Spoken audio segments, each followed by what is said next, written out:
Welcome to the Soul Tribe, honey. I love you. I appreciate you. Now let's get to this video. Hey, when you see me on your For You page, you already know what it is.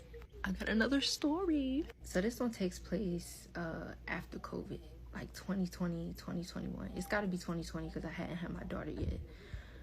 But again, working for the CNA agency that I talked about working for before, they had sent me to this new facility that I had never been to. This night I was doing 3 to 11. Make it good, girl. I learned my lesson about that 11 to 7, baby. I learned to leave that where that's at. But I get there at 3, I'm doing my rounds, I'm taking care of everybody like I'm supposed to be taking care of them. I'm getting ready for dinner. I think dinner was around 6. And then pretty much after 6, they told me that the shift was pretty much easy after that because everybody went to bed and they would sleep. What I didn't know about this facility is actually it was a 2-story facility. So they had like a first floor and a second floor. This was something coming from a small town. I did not know they had no 2-floor nursing home facilities. So since I had patients at the end of the first hall, I also had patients upstairs because you just had like 11, 12, 13, 14, and then 16 and 17 or whatever was upstairs. So I had to go upstairs. Good thing was that they did have an elevator, so I didn't have to walk up and down the stairs pregnant or nothing like that. So I go upstairs to meet my resident. It's this sweet older man. We talk for a little bit. Everything's good. I told him if he needs anything, hit his call light, and I would be right upstairs to check on him and make sure that he's okay. He told me that he was fine, to turn off the lights, and he was going to go to bed.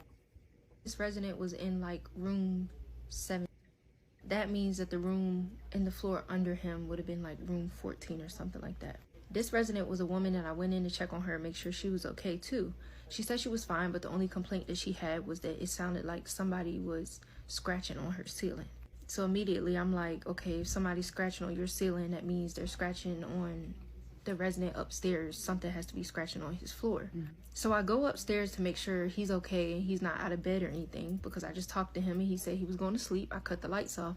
He hasn't hit a call light or anything. I go in there, he's completely knocked out in his bed. When I come in, he wakes up and I ask him, I say, hey, do you know anything about any scratching noises or anything like that? The resident downstairs says that she can hear scratching. He said, it's actually funny that you say that because I've been hearing scratching come from the wardrobe closet in the corner over there. Now, I don't know if y'all know what I'm talking about, but it was like one of the big like wooden wardrobe closets with the 2 doors. And that's what every resident had their clothes in. They didn't have like closets or anything like that at this facility. Everybody had a big wooden wardrobe closet. So I said, that's weird. At this point, he had his little side table lamp on. I went and cut the big light on, and I went to go open the wardrobe closet and see if something was in the wardrobe closet. But before I did that, someone was like, Brittany, you should probably call somebody in here. Yeah. So I go and grab the nurse outside in the med cart, and I'm like, hey, I know this is weird. This is a situation, but just come in here with me and make sure everything's okay. We open the wardrobe closet, and I kid you not, there are scratch marks, deep scratch marks, all in the bottom of this wardrobe closet. Now, it's important to add that this wardrobe closet was not big enough for a person to just go in and stand in. The only way somebody would be able to fit in the bottom of this wardrobe closet were to be half hanging out, scratching on the floor, or bent over, scratching, kind of like a cat type of thing. I knew it wasn't the resident. The resident was bedbound for the most part. He is not getting out of that bed. So who is scratching this wardrobe closet? Okay, we go downstairs, we call security, we get them to check the hallway cameras. Nobody is in the camera or on the camera coming down the hall going into his room. He's not leaving his room. Again, he's bedbound. He's not getting out of that bed. But those claw marks were not anything that a human could have done. Ooh. With even if they did have long fingers, those were like the animal cat claw marks, like cat, dog, some type of animal claw marks. So we get downstairs and we get back to the nursing station after we checked in with security, and security is left. Where the nursing station is, there's an elevator. That is the same elevator I just took to go upstairs. That is the only elevator to get upstairs, the only way to get upstairs. We're sitting here talking about the situation that just happened, me and this nurse Jackie, and we're watching the elevator go from 2nd floor to 1st floor to the bottom level of which was under the 1st floor, the garage or something like that, open, close, and do it all over again. So this door is acting or opening like somebody's on the elevator pushing a button and somebody's walking off the elevator. Didn't do this the whole night until we went upstairs to investigate the scratching noise. And y'all know what I did. I switched the patient and switched the facility. Get somebody else to do it. I know that's right, because, baby, it's a no for me. I used to do the 11 to 7 shift all the time. I swear every nursing home is haunted at some extent. I don't know. What do y'all think? Was it an animal? An unseen visitor? What do y'all think? Let me know in the comments. Next video. You know, a high school prom queen wore her crown just hours after committing murder? Her name was Lily Harper, and in May 2021, she was crowned queen of her senior prom. To everyone in the room, she looked flawless. Her glittering dress shimmered under the disco lights. Tiara gleamed, and her smile radiated confidence. Friends posted selfies with her, videos captured her dancing, and classmates cheered as she posed with her flowers. But what nobody realized was that just hours earlier, Lily had committed an unthinkable crime that night before slipping into her gown.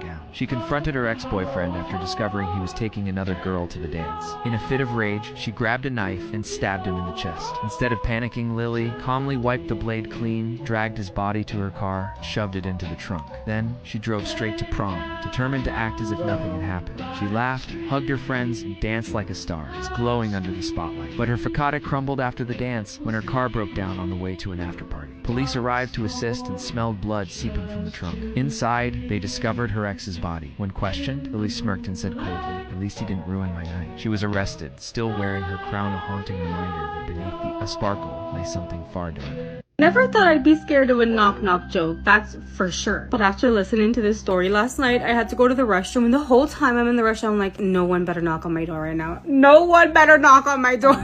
So the guy gets woken up by his girlfriend saying, knock, knock. He looks at the time, and it is 3:27 in the morning, and he is so confused. So he's like, what are you doing? Why are you waking me up saying knock, knock? And her response to all of that is, knock, knock. And he's like, what the fuck? Like, we're asleep. Why are you waking me up trying to get me to play this little game with you by saying knock knock? And his girlfriend's like, just answer me. And she goes, knock knock. And he's like giving up, so he's like, fine, who's there? And she says, it's not me, don't open the door. Turns around and goes back to sleep, and he stays there like, what the fuck? So he ends up going to bed still, and the following morning he wanted to ask her why she did that, and it almost seemed like she was trying to ignore his question, but she ends up telling him, oh, it's just a little prank that I thought of, and like she leaves to work. Like she was trying everything to avoid the question for whatever reason. So they both go to work, they have dinner, and they go to bed, and again he gets woken up by her saying knock knock. He looks at the clock and it's 3:27 in the morning, and he looks at her and says, you already told me this was a prank, why are you doing this again? Let's just go back to sleep. And the only thing she responds to him with is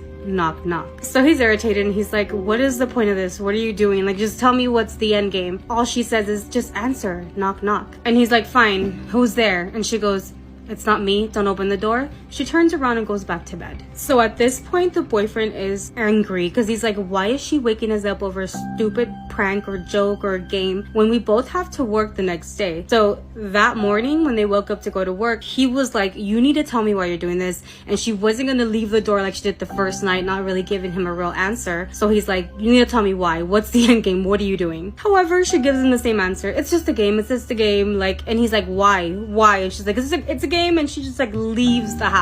So as you can imagine, they come home, have dinner, go to sleep, and again she wakes him up at 3:27 in the morning, but this time he's not answering. He's like, why are you doing this? What is the end game? And she goes, just answer, knock knock, just answer. And he's like, no. And she's like, answer, knock knock, answer. And he's like, I'm not answering, why are you doing this? So he's like, you know you're causing a problem in our relationship. This isn't a joke anymore. You're waking me up in the middle of the night when we both have to go to work. So no, I don't want to play your game. Why are you doing this? You're like creating issues in our relationship. And she's still like, answer, please, answer, knock knock. So he ends up saying, who the fuck is it? Like, who the fuck is at that door? And she goes, it's not me, don't open the door.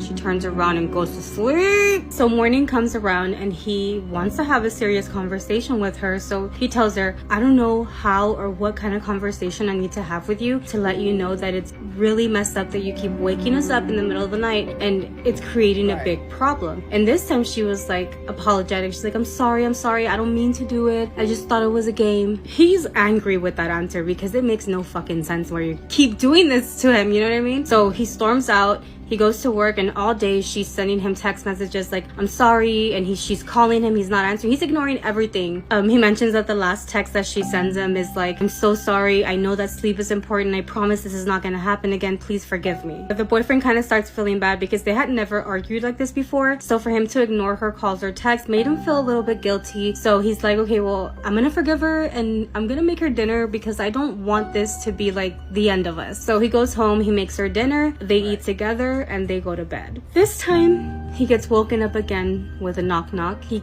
glances at the clock and it's 3:27 in the morning, and he says that he wants to get up and just scream at the top of his lungs, like he wants to grab everything in that room and just fucking break it apart. So he says that he turns to look at his girlfriend that's probably next to him, like say knock knock, but instead she's standing on the bed looking down at him with the craziest smile, saying knock knock. The way he describes this smile, I don't know if you guys ever seen that movie, oh my god, the movie Smile, okay, where it's like extended and it looks freaky. He's like, the smile was very off-putting. It was not like her normal smile. So as he's looking up at her with that weird fucking smile, he says, what are you doing? And in between that smiley face, she's telling him, knock knock.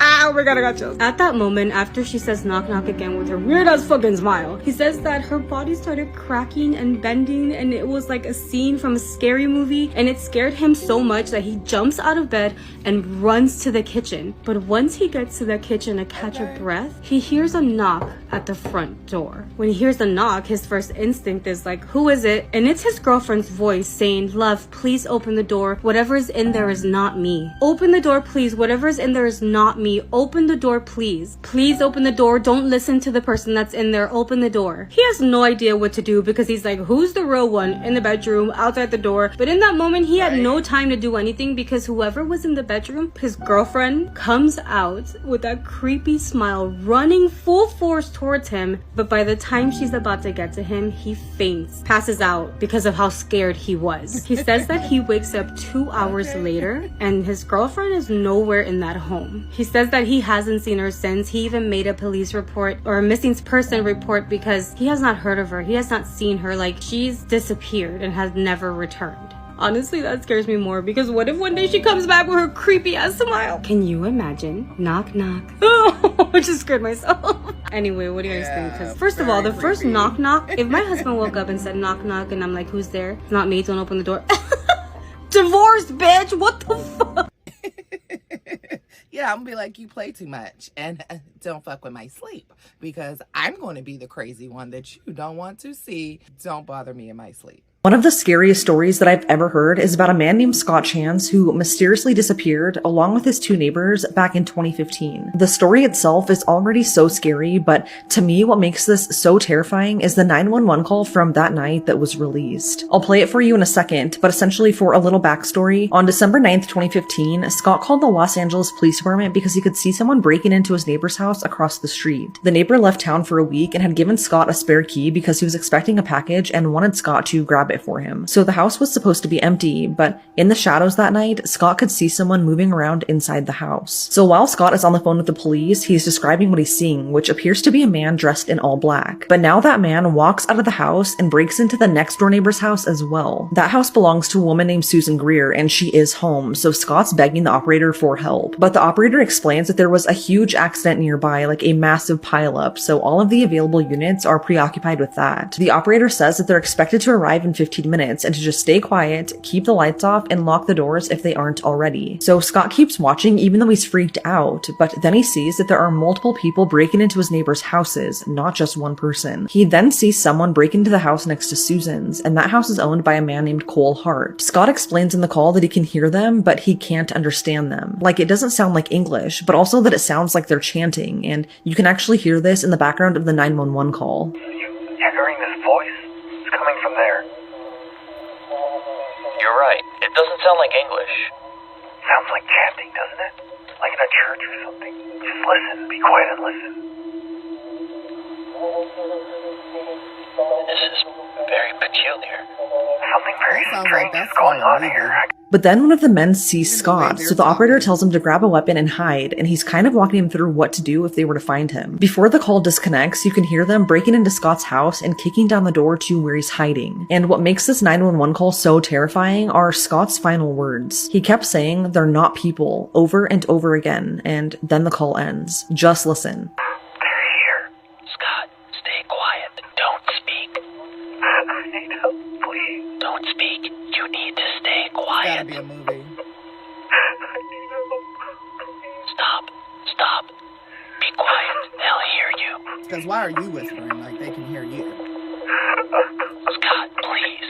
You've got to stay calm. Don't make any noise. Scott.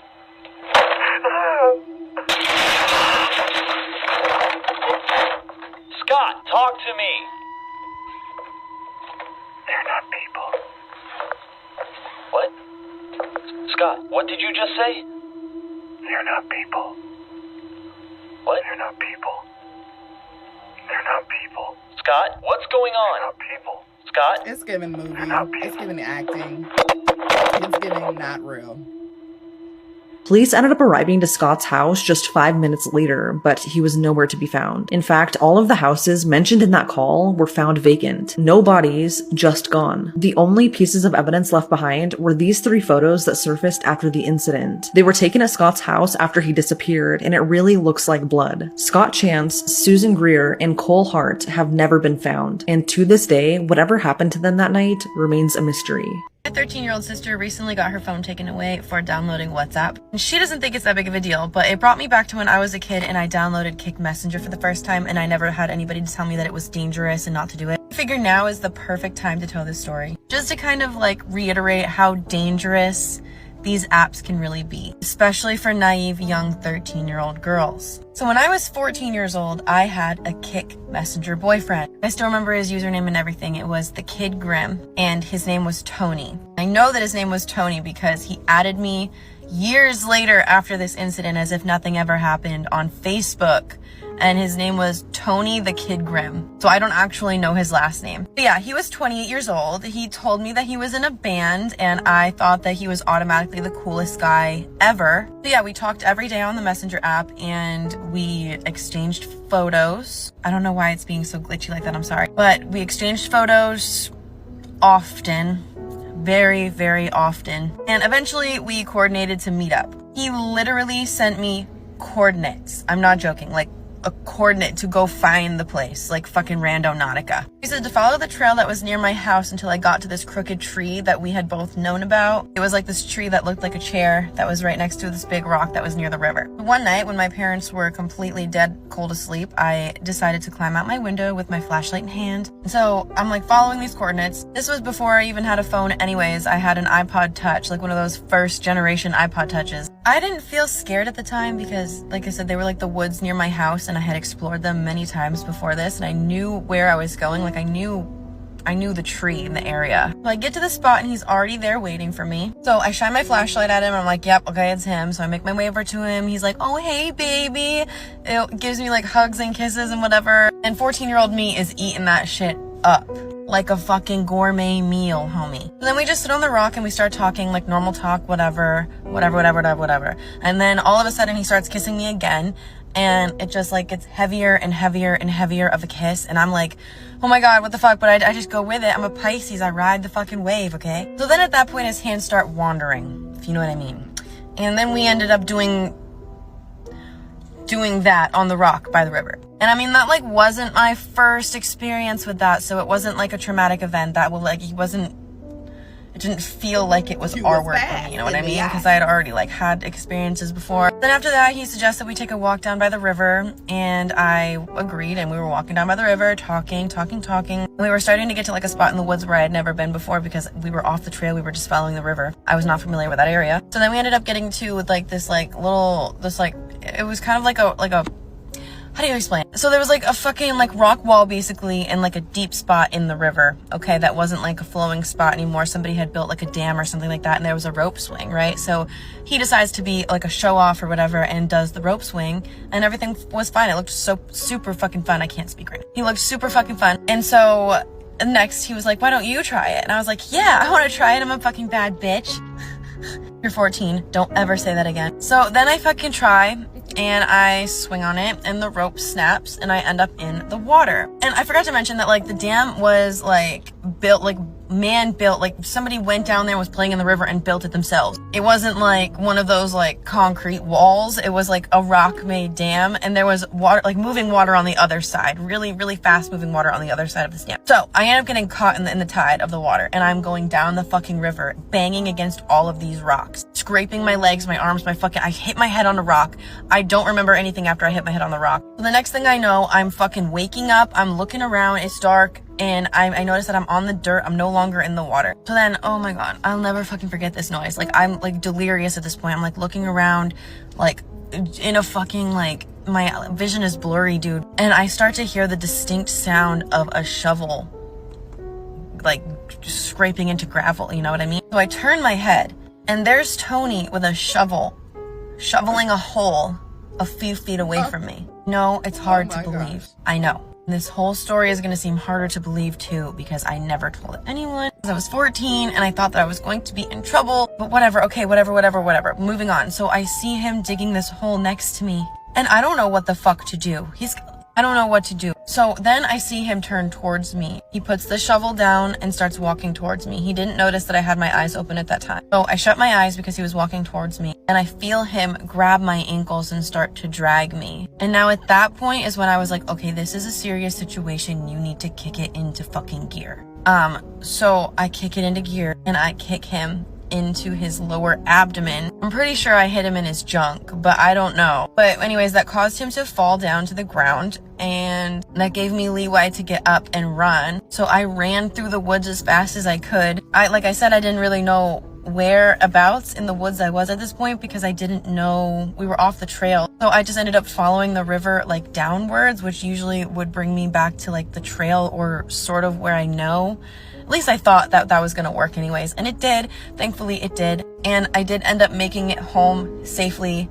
And I locked on my, like I jumped back through my window and whatever. But yeah, I'm really lucky that nothing else happened after that because he did know where I lived and whatever. I told him all that information. I don't really know if he was out to murder me or if he just like thought that he was gonna get in trouble for being with an underage girl because he thought that I died in the waterfall or something like that. Like he thought that I was dead after the fall in the water. So he like tried to bury me. I don't really know. But anyways, so this is a nice story for my little sister to listen to because it's a very good teachable moment for you, my dear. We're not doing these things to punish you, and we're not giving you these lectures to be mean to you. We are giving you these lectures from experience, and we just want you to be safe. Because I was never taught internet safety, so I feel like my generation was like honestly the guinea pigs for the internet and like the new age apps and stuff. And I'm sure a lot of other people have similar stories. I mean, I've heard a couple schmurder stories that came of the Kick Messenger app. But yeah, I have a flat spot on the back of my head from this incident, like as a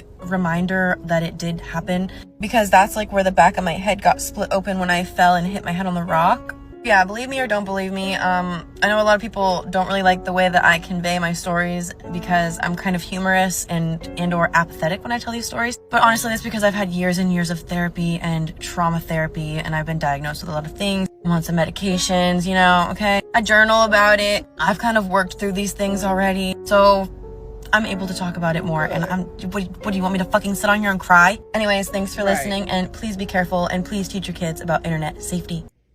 Yes, I feel the same way because I got some stories and I'll tell a story and people be looking like, are you okay? And I'm just, yeah, because, yeah, when me and my ex-boyfriend got into a shootout because he pistol whipped me and, you know, we tried to kill each other and we're still friends, but, you know, yeah, stuff like that. Your daughter? Yes. Okay, I guess she went to school and said you have a baby in a box. She talking about my sister's baby, that she had a miscarriage. Is it like in an urn or something? You know, like a jewelry box? Yeah, but it's Okay. My sister had it hanging up right here, but the kids was touching it, so she moved it. Okay, so your sister had a miscarriage. Yeah. Did the whole funeral service, and it's like a memorial type of box, or? No, I don't know why. She just put it in the box. How far along was she? Eddie. Did she go to the hospital when she had the miscarriage? No, I was there. So I understand that this is probably emotional and everything else. We just need to see the box. We just opened the box. The baby not in the box. In the box. Okay. I think the dog chewed it up. Nah. Yeah, I broke down when the baby was born. Because that is the box the baby was in, for sure. You guys have a dog? It was my brother's dog, but he just came and got his dog. To be honest, it was probably the dog that dug it up. It probably smelled it and dug it up. Yeah, I broke down when the baby was born. Because that is. I will never forget the day that I almost became someone's pet. Yeah, bitch, you heard me right. Someone's pet. I was maybe like 10 or 12 years old, you know, old enough to still be playing pretend games, but old enough to know that something is not right. Old enough to feel the vibe, you know what I mean? My best friend, I'm gonna call her T. She lived right down the street from me and we always used to hang out together. One day we decided to ride our bikes all the way across town to go hang out with a friend. I'm gonna call her J. She was more of T's friend. I almost said her real name.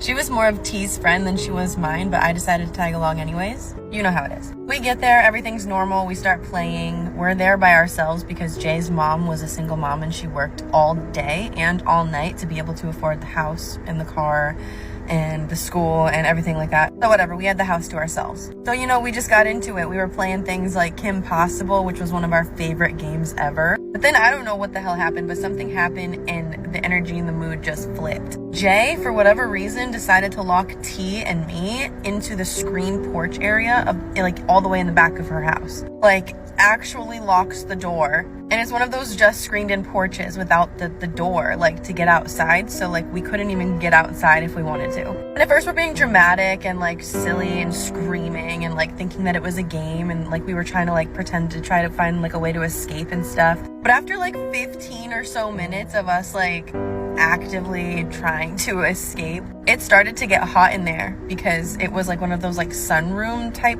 screened in porch rooms, you know what I mean? There was no breeze in there because all of the windows were glass, like they were all shut. So we were like, yeah, okay, joke's over, let us back inside. But instead of letting us back inside, Jay just stares at us and does not do anything except stare at us for like a solid minute. Instead of unlocking the door, she brings us 2 water bottles and a plate of what looked like canned chicken. But we didn't know because we didn't even see where it came from. It was just like little chunks of chicken on a plate. We're kids, we're hungry, we're thirsty, we drink the water bottles, we eat the chunks of chicken. I'm literally mid-bite when Jay peers through the window and she says, "Do you guys like the meat?" T goes, "Yeah, sure, it's great."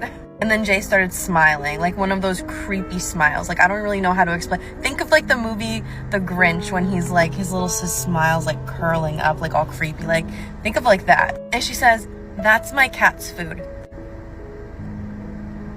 What? I nearly threw up, shaking in my boots. I spit that shit out all over the carpet. I didn't even care. I screamed at her as loud as I could. I literally said, "What the hell is wrong with you?" And that was very scandalous for me at the time because, like I said, we were little kids. But her answer to my question was nothing what I would have ever expected anybody to say. She said, "I've always wanted humans as pets, and I'm just testing out what I need to feed you when I put you in the hole." I'm sorry, the what? The what? Where? Who? The hole? Now I'm panicking. T starts crying, rightfully so, but I was being brave. I'm yanking on the screens of the windows, trying to open up the windows, the glass parts of the windows, but then I find out that they're nailed shut. Who the hell nails their windows shut? So there was no way out. This was before phones too, so we didn't even have any way of like contacting the outside world. So we ended up sitting in there for hours, and I mean hours, in the sweltering hot heat of the sunroom, dude. And finally, eventually, Jay comes and unlocks the door. At that point, I'm thinking, oh my god, thank god she's letting us go. So I jump up and I try to run out, but she stops me. Blocked me with her body literally in front of the door, and she was like, "You two need to come with me now." I was like, bitch, no. But at that point, something with her really felt off. Like, her whole entire demeanor changed, and like, she was making it very clear that she was in charge now. The tone of her voice was very serious. He's still crying, but we follow her because, like, what else are we gonna do? She leads us through the kitchen and down the hallway and then into the basement of her house. And then, like, in front of this little tiny door, if you, like, think about the Coraline door, it kind of, like, it's literally like the Coraline door. Opened up the little door and says, "Get in the hole." Get in the hole, bitch. What do you mean? At at that point, I don't know what the hell clicked in me, but it was like fight or flight, and I chose to fight. I snatched T by the arm. I full-on body checked this bitch into the wall. It's like a stone wall basement, so I know that shit hurt. But I full body weight body check her into the wall, drag T up the stairs, and then book it out the front door into our bikes. I don't even remember touching the stairs at that point. Like, in my memory, we were floating. We were flying out of there. Something was dragging me out too. Once we got outside and we were on our bikes riding back down the street, we turned our heads to look back at the house, and Jay was looking at us out the window. Like, if looks could kill, we would be dead. I kid you not, she was giving us a death glare. We made it home, no words exchanged. We didn't say a single word to each other the entire bike ride home. We didn't even say goodbye to each other as we split off into our respective driveways. Yeah, we never hung out with Jay again, and she never tried to continue pursuing a friendship with us after that. Like, she just knew it was done. Like, she like freaked us out too much. Even if she was joking or like whatever was going on, that was so weird. What would have happened if I actually went in the hole? I guess we'll never know. Damn, what the hell? Thinking about that shit now, I'm like, what the hell was wrong with her? What the helly? What the helly? Hey, yo, that was crazy as fudge. That was crazy. And I was like, you're a punk. That was some punk ass kids. Should have been fought her. I would have busted a window. Something. I'm sure something was in that room that you could have picked up and busted the window. Like, and then Shorty just crying. I wouldn't have hung out with her no more either. Hell no. But this was a good compilation. I hope y'all enjoyed it. You reached the end of another video. Please like, comment, and subscribe to the Soul Tribe for your weekly dose of supernatural, coming to you every Sunday and Thursday. Y'all are my Soul Tribe. Tribe is with a Y because the Y is for you. And that's because I love you so freaking much. I am still in Georgia, but I don't know if I told you guys, I am going back home to Pittsburgh, Pennsylvania. I am not staying in Georgia, and it'll be about less than 20 days where I will be home. I've been staying with family this whole time. That's why it's like so tight behind me, but my background will change again, and it'll be more of me, although I do like this background, but I need more room. But yes, y'all, I'm so excited. I cannot wait to be home, to be with my family, to be with my son, and yeah, I'm just excited. I already got my house. They're living there, him and my daughter-in-law, and yeah, until then, I just want to tell y'all that for whatever reason. I don't know. It doesn't matter. But if you're still here, leave me a sunflower, honey. I love you. I appreciate you. And until next time, Ashe.